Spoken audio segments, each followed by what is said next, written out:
আমরা দেশে কি খাবো? গতকালকে পেঁয়াজ গেছি ৬০ টাকা কেজি, আজকে এখন ৮০ টাকা কেজি কিনে আনলাম। আলু জিগাইছি গতকালকে ২০ টাকা কেজি, ২৫ টাকা কেজি কিনে আনলাম। আলু ১ কেজিতে ৫ টাকা সিন্ডিকেট, পেঁয়াজ ১ কেজিতে ২০ টাকা সিন্ডিকেট। এই দেশ কি করে সম্ভব রক্ষা করা? আমি তো বুঝতে পারতাছি না। আপনারা বাংলাদেশের জনগণ এটা কীভাবে আপনারা নিবেন? গতকালকে ৬০ টাকা কেজি পেঁয়াজ, আজকে ৮০ টাকা কেজি এইমাত্র আনলাম। যেখানে আনতাম ৪-৫ কেজি, ১ কেজি লইলাম। যেখানে আলু আনতাম ৪-৫ কেজি, আনলাম ১.৫ কেজি, আলু ২৫ টাকা। এই যে প্রতিদিন দ্রব্যমূল্যের দাম বেড়েই যাচ্ছে।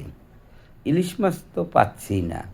ইলিশের পরিবর্তে পাঙ্গাস মাছ দিয়ে চালাইয়া নিচ্ছি, আর ডিম দিয়ে চালাইয়া নিচ্ছি। ডিমও ৪৮ টাকা কেজি, হালি। এই যে একটা সমস্যা আমাদের দেশে, এই সমস্যার সমাধান কোথায়? জাতির কাছে আমার প্রশ্ন। আসসালামু আলাইকুম।